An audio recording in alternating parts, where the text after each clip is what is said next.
ยังมีปอปีเปล่าปรางจวยังมีต่อเลยที่คลองลา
Khoa tế tổ hằng ghi nhớ ta lên mạc là bờ mướp rê Jesus Christo khoa tu Giohan bồ mơ giang lơ mà nôn bình Judaio lại cơ Giêsu khoa hờ lời y Giêsu khoa lại cơ gần nhù câu lại cơ bình ghê mừng phun lẽ câu mau lú ta lời chi lại hằng chi phát cơ đi bố tơ hàn an cơ bình ghê Sama bo badar le câu nhu bo sit câu hớt câu mự le mừng nhu câu lai cơ lon tơ na gơ nhu bu lu ô Giêsu khoa chi lại bố tơ nan cơ ama hanun Giêsu khoa lại cơ gơ nhu lơm ghi dòng đi bo ana mà nuôi lơm anun ghi am ra thâu câu bo dớ hằng câu bu ngạ hớt ô mừng câu bo Sama karama câu bơ tô lê cơ câu bơ hẹp tui anun bô bơ đạt lê câu tô tôm câu nhu bu lui câu tô hai tràn ô doa cơ câu ngạ nà nao tum tơ lời khóc ran nhu. Họ liền hỏi người ông là ai? Đức Giêsu đáp hoàn toàn đúng như tôi vừa nói với các ông đó. Tôi còn nhiều điều phải nói và xét đoán về các ông, nhưng đấng đã sai tôi là đấng chân thật. Còn tôi nói lại cho thế gian những điều tôi đã nghe người nói. Họ không hiểu là Đức Giêsu nói với họ về Chúa Cha. Người bảo họ, khi các ông dương cao con người lên, bây giờ các ông sẽ biết là tôi hằng hữu, và biết tôi không tự mình làm bất cứ điều gì, nhưng Chúa Cha đã dạy tôi thế nào thì tôi nói như vậy. Đấng đã sai tôi vẫn ở với tôi, người không để tôi cô độc, vì tôi hằng làm những điều đẹp ý người. Anun hẹp khoa tê bia.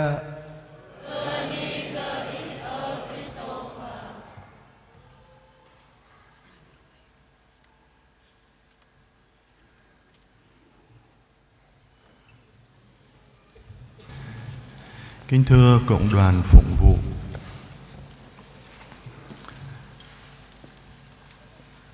trong bản dịch của tiếng Việt do ban phụng vụ giờ kinh thì nói rằng khi các ông dương tôi lên,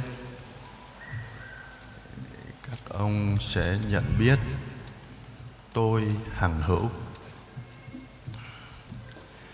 Còn trong bản dịch Gerai thì nói là lâm ghi dông đi co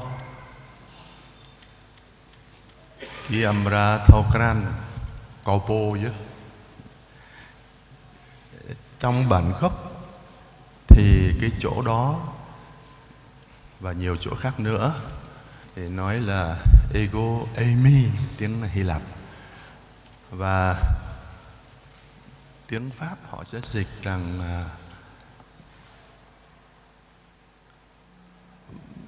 vous saurez que je suis, và tiếng Anh thì dịch là I am. Thành thử ra dịch ra tiếng Việt là tôi hằng hữu thì nó không rõ lắm. Và cái từ này là cái từ xuất phát từ Yahweh, Thiên Chúa mặc khải tên của người cho ông Mô-sê. Và Yahweh thì rất là khó dịch ra các tiếng khác, nhưng mà chủ yếu là động từ esse tiếng Latin và être tiếng Pháp, to be tiếng Anh. Thành thử ra lúc đó Mô-sê hỏi danh Ngài thì Chúa chỉ nói ta là ta. Thế và về sau này cái từ Yahweh đó để kính trọng, như dân Do Thái không dám nói ra cái từ đó, thì đã được dịch ra các thứ tiếng, là thí dụ Latin là Dominus, tiếng Pháp là Seigneur, tiếng Anh là Lord. Thì Việt Nam thì đã dịch là Đức Chúa. Đức Chúa. Và sau khi Chúa Giêsu phục sinh thì hội thánh tuyên khởi đó, không biết từ ta thấy cái sự tuyên xưng từ Thánh Tô-ma, lại Đức Chúa là Thiên Chúa của con. Thì cái từ mà Dominus Deus thì cái từ, và ở trong Do Thái đó thì là Yahweh mới là thần của Israel, và chữ Chúa. Và chúng ta thấy rằng là như trong bài đọc thứ nhất mà nghe bằng tiếng Giai thì là có thể là thì nói như thế này: hỡi anh em, Kinh Thánh nói gì? Là Kinh Thánh nói rằng lời ở cùng anh, hay là ở trong anh, nơi miệng anh và nơi lòng của anh. Đó là lời đức tin mà chúng tôi rao giảng. Vì vậy, ai tuyên xưng nơi miệng mình là Giêsu là Chúa, chữ Chúa đây là theo như cái tôi đã nói qua vừa rồi, đó là Yahweh. Tôi là Giêsu là Chúa. Và nếu bạn tin trong lòng bạn Thiên Chúa đã cho Ngài phục sinh từ cõi chết thì bạn được cứu. Ai kêu cầu danh Chúa thì được cứu. Cái chữ Chúa nó quan trọng lắm. Và đó là cái mà bây giờ thì ta gọi là kerygma. Và bây giờ thì Hội Thánh nói rằng trong tất cả các sự đào tạo, đổi mới hay là gì đó của Hội Thánh là đều theo cái con đường tiên quyết ấy, con đường kerygma, cái hướng dẫn huấn giáo mới 2020. Thì Hội Thánh cũng nói bây giờ như vậy, ta gọi là giáo lý đó, tất cả đều phải đưa vào cái con đường kerygma, kerygmatic catechesis. Thì hôm nay tôi nói lại ơn mà Chúa đã ban cho cha Phêrô Màu, là Ngài đã hoàn toàn đi theo con đường Kerygma đó, tuyên xưng Chúa Giêsu Kitô là Chúa. Chúa Giêsu đã chết và phục sinh là Chúa để Ngài ban thần khí cho. Cái đó gọi là Kerygma, là cái tiên quyết, cái tiên khởi. The first announce, la première annonce.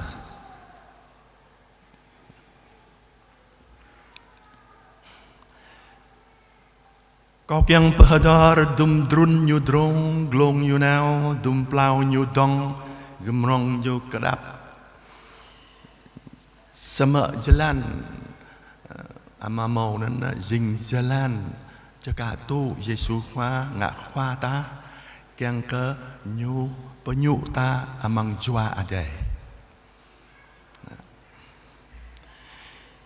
Xin kể lại những ơn mà Chúa đã ban cho cha Phêrô-màu để cha phục vụ anh chị em Giai-rai. Cha Phêrô-màu được sinh ra tại giáo xứ Tân Hương, Kon Tum. Thân sinh của cha là đã phục vụ là lâu năm, làm ông câu cả của cả giáo phận.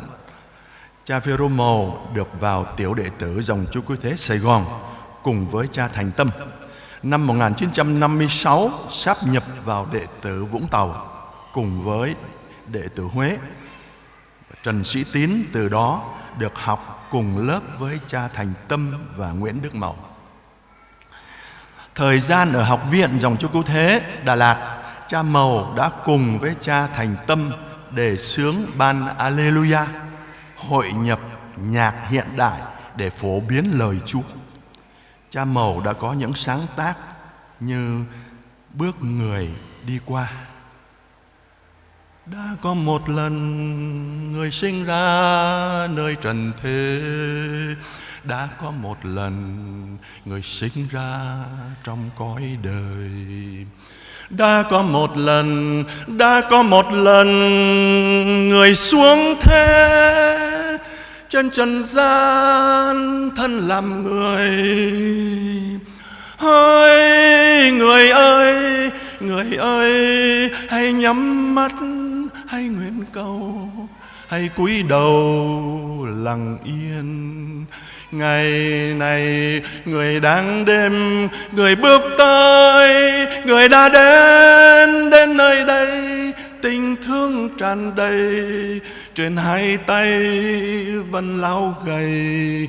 Người đã đến kiếm quê hương, người đã đến kiếm yêu thương. Cũng như cha Màu giảng lại cho chúng ta, tỏ tình đức tin của Ngài cho chúng ta.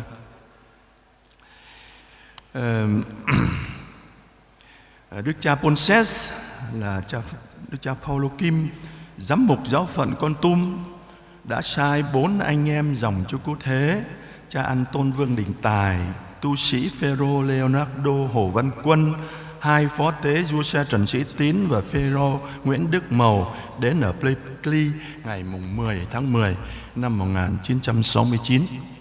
Ngày 23 tháng 3 1970, phó tế Phêrô Nguyễn Đức Màu được Đức cha Ponses truyền ban ơn linh mục tại nơi sinh là giáo xứ Tân Hương, Kon Tum.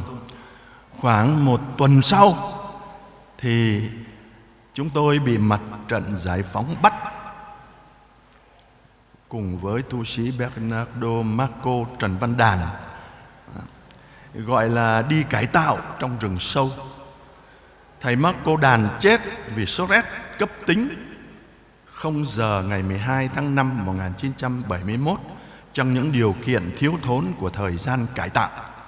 Linh mục Phêrô Nguyễn Đức Màu và phó tế Giuse Trần Sĩ Tín được thả về Blakely thân tàn ma dại vì sốt rét ác tính vào những ngày cuối tháng 7 năm 1971 để chứng tỏ mặt trận giải phóng tôn trọng tự do tín ngưỡng để đoàn kết toàn dân chống Mỹ cứu nước. Lễ Thánh Alfonso 1971, anh em Blakely cùng với đại diện tỉnh dòng thống nhất tiếp tục sứ vụ Blakely. Sau đó, tín mầu đi chữa bệnh sốt rét ở tại nhà thương Thánh Tâm Hô Nai, Biên Hòa. Ngày 10 tháng 8 năm 1971, Mặt trận Giải phóng lại bắt linh mục Anton Vương Đình Tài và cha Gioan Battista Nguyễn Văn Phán và bắn B-40 săn bằng những căn chòi cha Tài dựng lên với những gì còn lại từ cuộc oanh tạc trong trận chiến tháng 3 năm 1971. Anh em hết chỗ ở nên cùng nhau đi di tản qua Cherel. Tại đây, anh em nhóm Blakely cùng với một số anh chị em Gerai dịch Kinh Thánh Tân Ước và Đức cha Ponset cho xuất bản lần thứ nhất năm 1973 tại nhà sách Đức Mẹ Hằng Cứu Giúp, dòng Chúa Cứu Thế, Sài Gòn. Đồng thời dịch sắc lệnh đời sống linh mục của Công đồng Vatican II để chuẩn bị cho Phó Tế Giuse Trần Sĩ Tín để Đức cha Ponset truyền ơn linh mục ngày lễ Đức Mẹ Vô Nhiễm Nguyên Tội 8 tháng 12 1972 tại Cherel. Qua năm 1973, linh mục Giuse Trần Sĩ Tín, cha Gioan Battista Nguyễn Văn Phán, tu sĩ Phêrô Hồ Văn Quân trở về Blakely. Linh mục Gioan Battista Nguyễn Văn Phán chuẩn bị đi ở vùng Bon Black, Ireland bây giờ. Linh mục Phêrô Nguyễn Đức Mầu được Đức cha Ponset đặt làm quản nhiệm toàn vùng Cherel. Từ năm 1972, Đức cha Ponset đã đặt linh mục Anton Vương Đình Tài tại trung tâm Pleichuet quản nhiệm toàn vùng Gerai Pleiku. Cuối tháng 2 1975, cha Tài muốn tổ chức một khóa đào tạo tại Pleichuet cho những người nòng cốt Gerai mà cha Tài gọi là Apostolos, manh nha cho những người mà bây giờ ta gọi là giáo dân thừa sai. Tài, Phán, Tín, Mầu đã chia nhau soạn bài, nhưng lên tới Pleiku thì được tin Buôn Ma Thuột thất thủ. Thế là bỏ khóa đào tạo và ai về nhà nấy. Trần Sĩ Tín xin về ngay Blakely kẻo người ta chặn đường. Cha Mầu có việc gì đó với gia đình anh chị ở Sài Gòn nên vội vã đi Sài Gòn và kẹt ở Sài Gòn mãi tới sau ngày 30 tháng 4 1975 mới về lại Pleiku. Lúc đó, cha tổng đại diện Nguyễn Trí Thức tại Pleiku đã lệnh cho cha Gioan Battista Nguyễn Văn Phán đi giữ trung tâm dự tòng Cherel khi cha Mầu vắng mặt. Cha Mầu ở lại với cha Tài ở tại Pleiku, nhưng chính quyền không chấp nhận. Cha Mầu xin ở Pleiku Ro, Iali, Kateka, chỗ nào cũng bị bắt bớ và xua đuổi.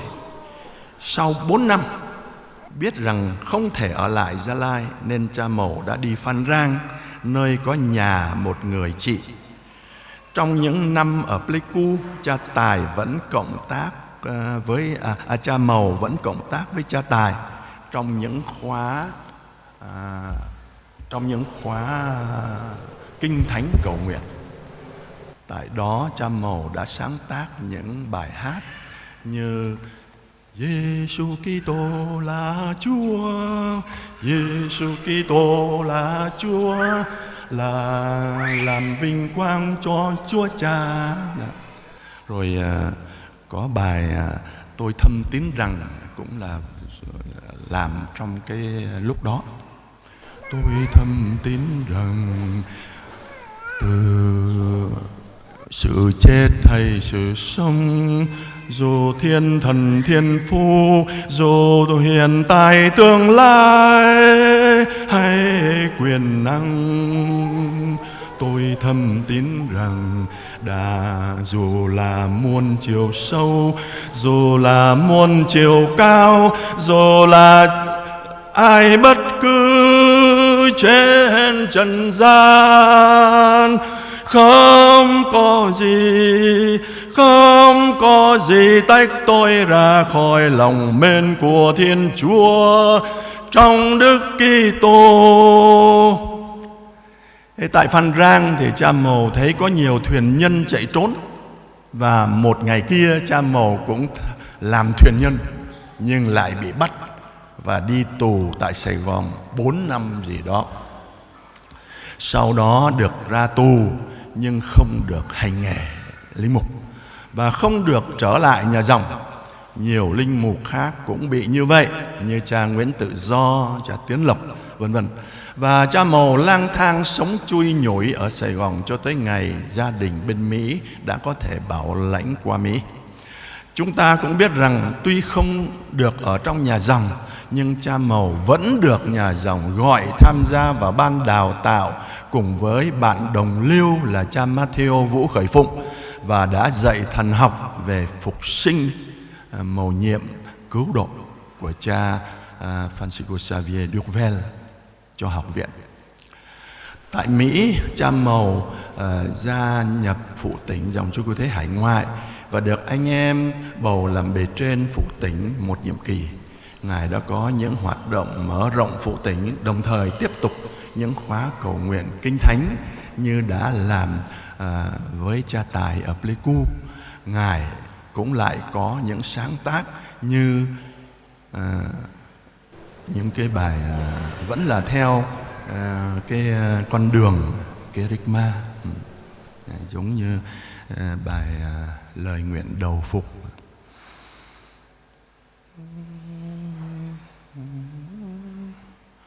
Ôi Giêsu, xin Ngài đến làm Chúa cả xác hồn. Ôi Giêsu, xin Ngài đến làm Chúa cả đời con. Và theo Công vụ đoạn 2 câu 36, câu 32 đến 36 thì Chúa Giêsu làm Chúa là để đón nhận thần khí mà đổ xuống. Cho nên là cầu xin Chúa Thánh Thần ngự đến. Xin Chúa Thánh Thần, xin Ngài mau đến với chúng con. Lạy Chúa Thánh Thần, xin Ngài mau đến với chúng con.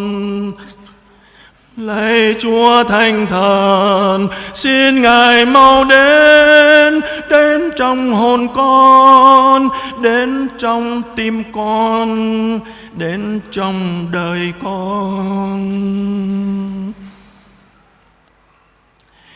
Khi tới tuổi hưu trên 70, cha Mầu về Việt Nam đăng ký ở nhà người em ở Thủ Đức. Vì nếu ở nhà dòng, Ngài sợ rằng sẽ rất phiền hà cho bản thân và cho nhà dòng. Vì thời gian đầu công an viếng thăm luôn. Tình hình dần dần thay đổi. Về vấn đề tạm trú, cha Mầu vào trú ngụ trong dòng Na Gia Thủ Đức, là nơi các linh mục già yếu thường trú ngụ để được chữa trị. Cha Mầu có nhiều vấn đề về tim mạch. Tuy vậy, tuần nào nhóm phiên dịch Kinh Thánh Gia Rai làm việc, cha Mầu đều bay lên làm việc với nhóm tại Pleichuet. Cha đã đóng góp nhiều để mua sắm những dụng cụ cần thiết cho nhóm làm việc và ăn ở. Với vốn hiểu biết về Kinh Thánh, lại biết tiếng Anh, tiếng Pháp, Latin và Gia Rai, cha Mầu là cộng sự đắc lực của nhóm. Những năm 2020, 2022, nhóm không quy tụ được vì Covid. Bệnh tình cha Mầu cũng trở nên phức tạp hơn, và cha Mầu lại ra đi sang Mỹ. Và ngày 21 tháng 7 2022 về với Chúa tại nhà dòng Long Beach. Hôm nay 21 tháng 7 2023, chúng ta quy tụ về đây để tạ ơn Chúa vì những ơn lành Chúa đã ban cho cha Mầu, cha Tài, mở ra con đường Kerygma cho sứ vụ Gia Rai. Người Gia Rai chỉ quen cầu nguyện với lời Chúa Lectio Divina và đón nhận Chúa Giêsu chết và phục sinh làm Chúa để Ngài đổ tràn đầy thần khí cho. Xin thần khí Chúa hướng dẫn chỉ dạy luôn luôn. Và như Đức Thánh Cha Francisco nói, bạn có thể là Kitô hữu, bạn có thể là Công giáo, mang danh như vậy, mà nếu bạn không để cho thần khí Chúa